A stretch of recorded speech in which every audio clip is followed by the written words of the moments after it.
Henry, James, and Gordon were miserable. They had been shut up for several days for being naughty and longed to be let out again. At last, Sir Topham had arrived.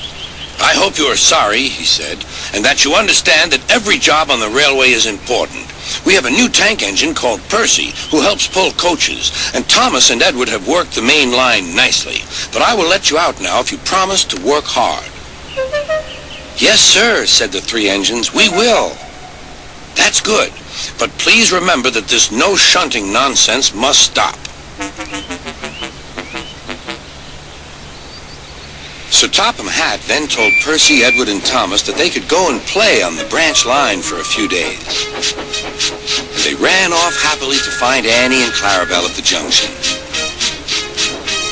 The two coaches were very pleased to see Thomas again. Edward and Percy played with the freight cars. "Stop, stop, stop," screamed the cars as they were pushed into their proper sidings. But the two engines laughed and went on shunting till the cars were tidily arranged.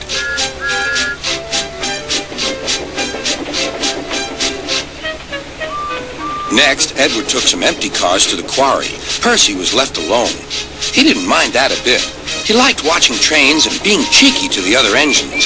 "Hurry, hurry, hurry," he would call, and they got very cross.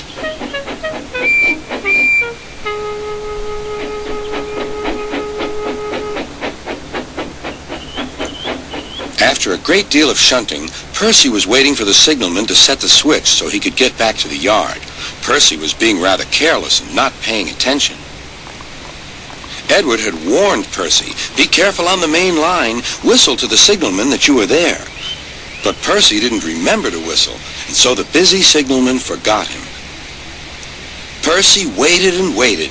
The switch was still against him, so he couldn't move. Then he looked along the main line.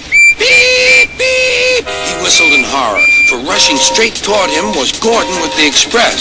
"Oh!" groaned Gordon. "Get out of my way!"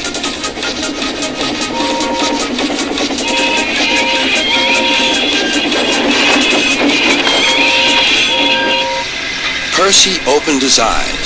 Gordon had stopped with Percy's buffers just a few inches from his own. But Percy had begun to move. "I won't stay here. I'll run away," he puffed.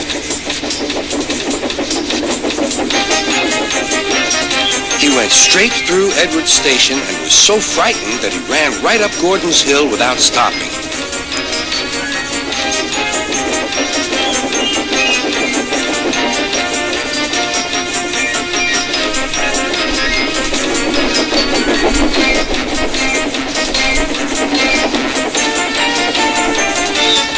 After that, he was tired, but he couldn't stop.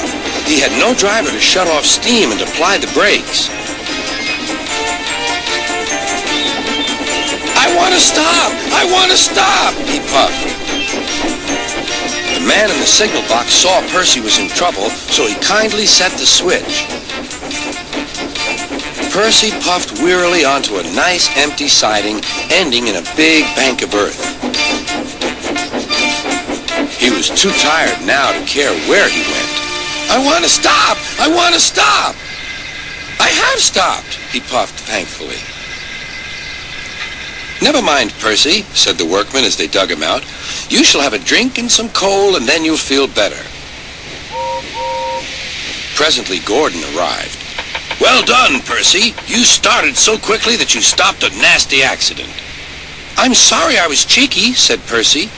"You were clever to stop," replied Gordon.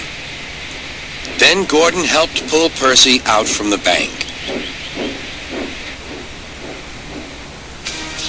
The two engines are now good friends, but Percy is always most careful when he goes out on the main line.